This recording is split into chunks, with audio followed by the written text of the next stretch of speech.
Well, it seems that your journey has ended. Very sorry about that. It was always going to end this way, of course. If it weren't by me, it would have just been by some other, terrible thing. Just, you could not imagine how terrible it would be. Just, I get scared thinking about it. I'm glad it's not me. It reminds me of a time I was speaking to my good friend Orville. We were sitting on a park bench watching the pigeons. I was on the left, he was on the... Oh, wait, was I on the right or left?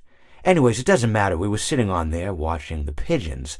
And I said to Orville, "Friend, those birds are frozen." And he kind of looked at me like I'd lost my mind. But I reminded him that it was winter, and often birds will sit in a tree until they freeze.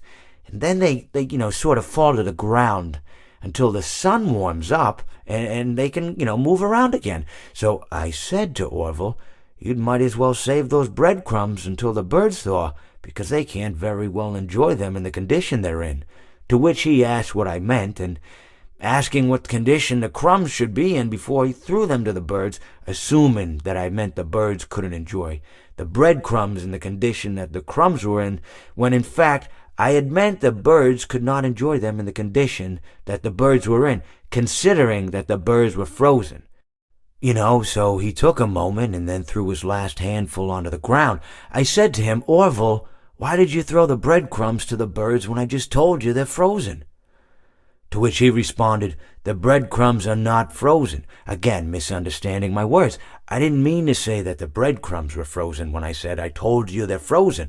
I'd been referring to the birds. In hindsight, what I should have said was, and this would make perfect sense, "Why did you throw the breadcrumbs to the birds when the birds are frozen?"